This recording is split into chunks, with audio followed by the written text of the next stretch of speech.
December 4 నుండి విజయవాడ చందన brothers లో discount change 5,000 రూపాయల అన్ని రకాల వస్త్రాల కొనుగోలుపై వెండి ఉచితం. కులాంతర వివాహం ఓ నిండు ప్రాణాన్ని తీసింది. ప్రేమించిన వాడితోనే జీవితం గడపాలి అనుకోవడమే ఆమె తప్పయింది.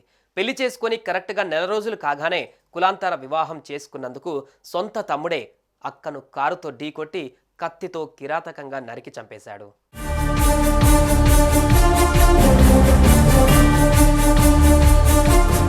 రంగారెడ్డి జిల్లా ఇబ్రహీంపట్నంలో జరిగింది ఈ దారుణ ఘటన. 2020 బ్యాచ్కు చెందిన కానిస్టేబుల్ నాగమణి ప్రేమించి పెళ్లి చేసుకుంది. కానీ కొన్ని కారణాల కారణంగా ఆమె భర్తతో విడాకులు తీసుకుంది. ఈ క్రమంలోనే ఆమెకు శ్రీకాంత్ అనే మరో కానిస్టేబుల్తో పరిచయం ఏర్పడింది.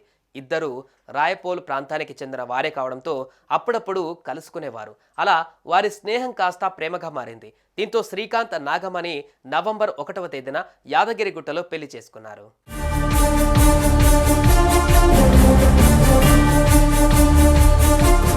పెళ్లి తర్వాత ఇద్దరు కలిసి హయత్ నగర్ కు మకాం మార్చారు. అయితే ఈ పెళ్లి నాగమణి తమ్ముడు అయిన పరమేష్ కు ఇష్టం లేదు. కులాంతర వివాహం ఎలా చేసుకుంటావని అక్కను పలుమార్లు ప్రశ్నించాడు. దీంతో ఆమె సర్ది చెప్పుకుంటూ వచ్చింది. అక్క ఎంత చెప్పినా మెదడులోకి ఎక్కించుకోలేదు పరమేష్. ఎలాగైనా నాగమణిని అంతం చేయాలనుకున్నాడు. ఈ క్రమంలో ఆదివారం సెలవు కావడంతో సొంత గ్రామానికి వెళ్లిన నాగమణి ఉదయాన్నే స్కూటీపై తాను డ్యూటీ చేస్తున్న హయత్ నగర్ పిఎస్ కు బయలుదేరింది.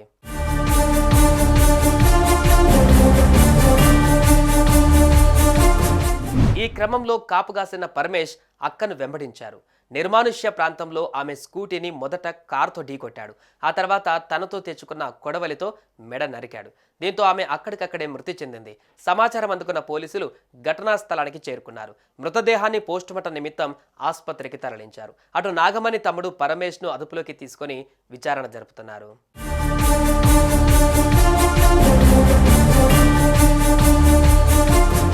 తమ్ముడి కులపిచ్చికి అక్క బలైంది.